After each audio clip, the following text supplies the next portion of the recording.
Have you ever felt that sting, the sharp burn you get when someone points out you're wrong? It almost feels physical, doesn't it? That's pride at work, whispering that admitting fault is somehow admitting weakness. But what if accepting our flaws is actually the key to becoming stronger?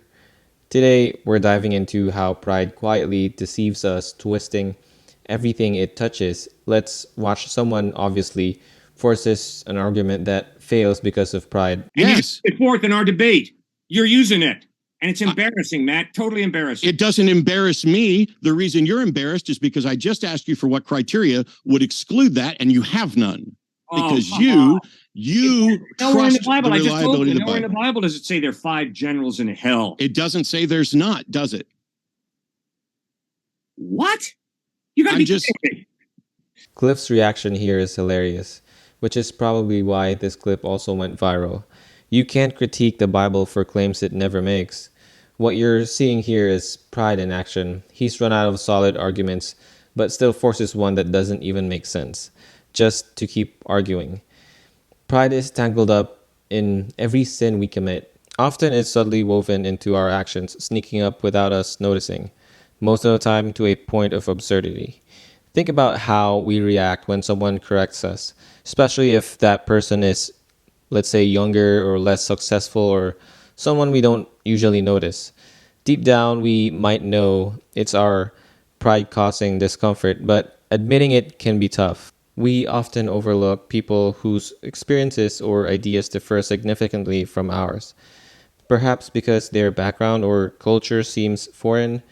Look at it this way: imagine each person as a lighthouse standing on different shores. Our lights can only illuminate what's close or immediately around us, leaving vast stretches of ocean unseen. Another person's lighthouse can shine a light on things we never imagined, enriching our understanding. It's tempting to believe your view is complete, to feel secure in your tower, but that false tower, built from unchecked certainty and isolation, eventually cracks. And when it does, the fall is painful, not because truth betrayed you, but because you ignored the lights that could have helped you build something real. So now, why does pride stings badly when we're proven wrong? Why is saying I'm sorry so difficult? Well, it's because pride hates showing imperfections. It just hates being exposed. Yet this sting can lead to growth if we accept we're not perfect and understand that failure and mistakes are just basically part of ourselves and we can't escape it. That stinging pain, when recognized and learned from, can be fertile ground for growth. Picture a seed. The tough outer shell is pride, protecting what's vulnerable inside. When the shell cracks open and water and light, humility and truth will seep in, helping the seed grow. Humility is like the water, flexible, gentle, yet powerful enough to soften the shell without harming the inner potential. When humility reaches our inner potential, life begins. Roots grow downward into honest self awareness, while a new shoot reaches upward, aspiring toward growth. That hard shell of pride might feel secure, but you see, it just keeps us in the darkness. When the sting of being corrected splits our pride, that's our opportunity for real growth. This kind of suffering, being humbled, can yield something good. The rigid barrier of pride becomes nourishment for new life. And so, over time, that tiny shoot grows into a thriving plant. But this flourishing only happens if the seed is willing to crack open, to admit its limitations, and seek the light beyond itself. Every sting of being proven wrong is an opportunity to learn and grow. In fact, our survival depends on adapting to changing circumstances and confronting our blind spots. So, when pride breaks, humility and truth pour in and we flourish. In Proverbs 16:5, pride is described as an abomination to God. Why? Because pride goes against his nature.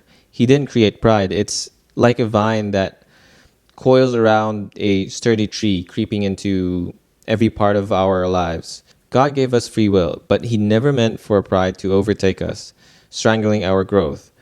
Like ivy that starts small and then becomes too overwhelming. And also, pride connects us to other sins like anger, jealousy, resentment, fear, until it threatens our spiritual and emotional health. It's like vines slowly covering a tree. At first, it's natural, just survival. But then, thick vines eventually choke the branches, restricting life. And so, pride does the same thing to us, trapping our minds in a distorted world where we feel we must always come first. Thankfully, God gives us tools to break free. Humility, truth, and grace cut through pride's grasp. Imagine humility as a gardener gently cutting away vines with sharp shears. One honest confession can start unraveling the tightest knots of pride. The cracking of our prideful shell might feel painful, but it's our chance for new growth. Saying I'm sorry and accepting corrections are the water and light needed to soften our hearts. Our roots, now honest and self aware, anchors us. Our growth upward is hope, our aspiration to grow beyond ego into the fullness of who we're meant to be. From this new vantage point, like a lighthouse rising higher, we see wider perspectives and acknowledge our own limitations. So, God's opposition to pride is clear because pride is the opposite of his character. His nature is creative, merciful, and self giving. He created us in his image, but pride warps that image, turning us inward. It's not what he intended. It's a distortion when we put our wants and glory above humility and love.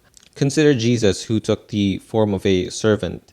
In Philippians 2:7, if anyone had reason to be proud, it was him. Yet he still chose humility, showing us the path to true strength. Humility isn't weakness, it's indeed strength under control, rooted in secure identity and purpose. But here's the paradox.